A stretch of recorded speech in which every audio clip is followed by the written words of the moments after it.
The ongoing drama between Gervonta "Tank" Davis and Lamont Roach has captured the attention of the boxing world, evolving into one of the sport's most compelling recent storylines. It's a tale sparked by a disputed first encounter, intensified by a bitter rift with Floyd Mayweather, and now teetering on the edge of a highly anticipated rematch.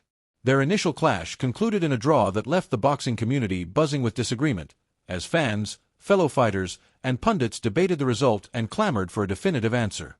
What started as a matchup between two skilled lightweights has ballooned into a larger conversation about the integrity of officiating, the quest for personal independence, and the evolving power structures within boxing.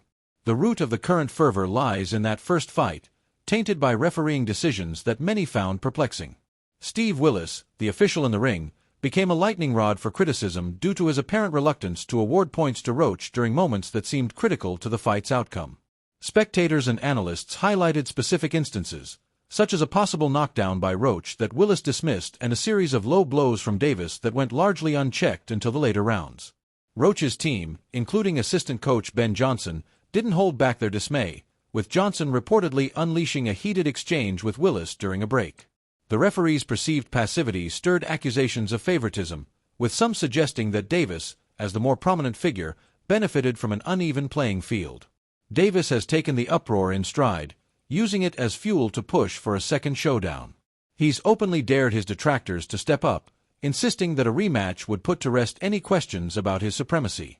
His readiness to face Roach again reveals a blend of self-assurance and an acute awareness that the draw dented his once impenetrable image. Known for a knockout prowess reminiscent of a prime Mike Tyson, Davis had long intimidated opponents, but that mystique has softened. Jeff Mayweather, Floyd's father and a vocal Davis supporter, admitted to being caught off guard by how competitive the fight was, leaning toward Roach as the winner while refraining from labeling it an outright theft. He conceded that Roach's effort peeled back some of Davis's invincibility, possibly giving courage to challengers who once hesitated. Adding depth to this saga is the fractured relationship between Davis and Floyd Mayweather, his former promoter and mentor. Davis's exit from Mayweather Promotions was far from smooth, punctuated by public spats and pointed allegations of envy. Davis has accused Mayweather of resenting any fighter who might eclipse his own storied career, citing Mayweather's tepid endorsement of the rematch as proof of a self-serving agenda. Mayweather, in contrast, has kept his responses measured, as seen during a press event for his exhibition with Deji in Dubai, where he avoided direct jabs at Davis and instead spoke broadly about resilience and liberty. The strain between them is undeniable, however, and Davis's bold claim, "I'm not signed to a single soul," has left observers speculating about whether he's truly a free agent or still tethered to some promotional ties. Bernard Hopkins, a revered name in boxing, has thrown his support behind Davis's break from Mayweather's orbit. He likened Mayweather's sway over Davis to chains that stifled the younger fighter's growth, applauding Davis for seizing control of his destiny. Hopkins appreciated Davis's nod to Mayweather's past generosity, lavish gifts like jewelry and jet trips, but stressed that true potential lies in self-determination. He views the rematch with Roach as a proving ground for Davis to flourish independently, a perspective Davis has echoed in interviews where he's emphasized steering his own course. The refereeing debacle has amplified the stakes for a potential second fight.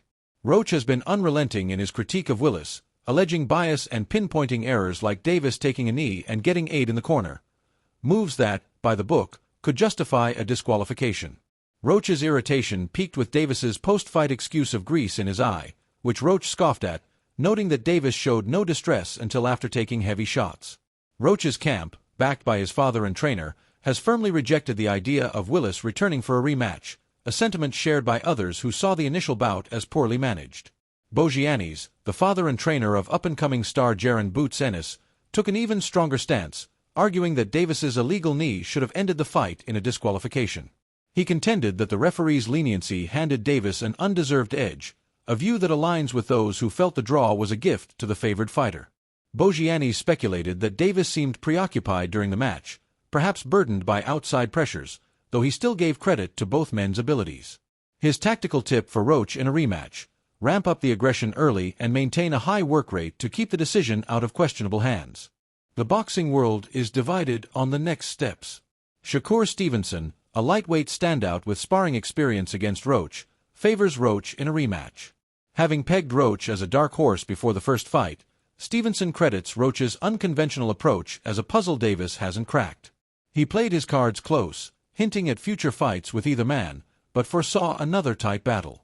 Mikey Garcia, a former title holder, predicts Davis will adjust and prevail, pointing to wasted rounds in the first fight as an area for improvement. Yet he warned that any lingering mental fog could undo Davis, urging full commitment. Coach Kenny Ellis took a middle road, labeling the rematch a coin toss, with victory hinging on adaptability. Teofimo Lopez offered a wider lens, noting how the draw thrust Davis into a harsh spotlight, with once-adoring fans and media turning skeptical, a cautionary tale for rising fighters. Plans for the rematch are solidifying, with Las Vegas pegged for a June 21 date, a nod to the city's boxing heritage amid the sport's global drift toward places like Saudi Arabia.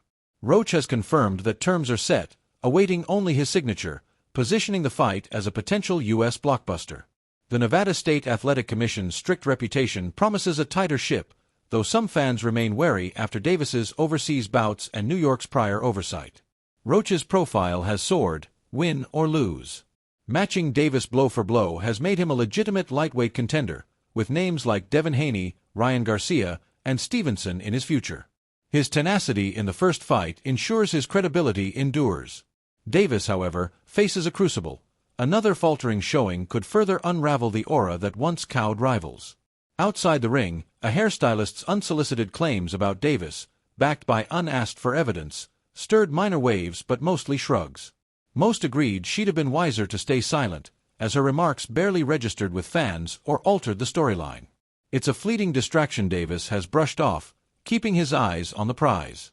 As the rematch looms, perspectives multiply. Jeff Mayweather sees it as Davis's shot to dismiss the first fight as a fluke, while crediting Roach for altering perceptions.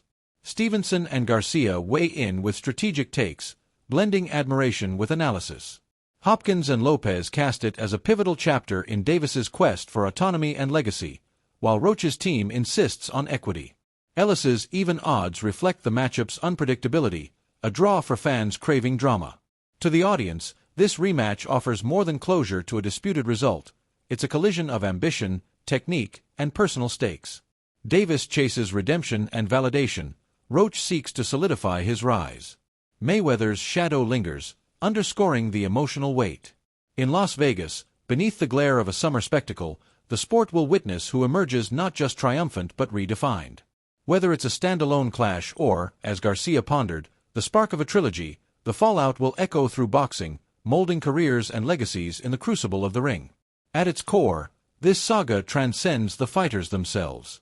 It's about the tension between control and freedom, the fragility of reputation, and the relentless scrutiny of a sport that thrives on both glory and controversy. Davis and Roach, each in their own way, embody these themes, Davis as the prodigy unshackling himself, Roach as the underdog rewriting his narrative. The first fight exposed flaws in the system, the second could redefine it. For now, the anticipation builds, a testament to boxing's enduring ability to captivate, provoke, and reveal the human stories behind the gloves.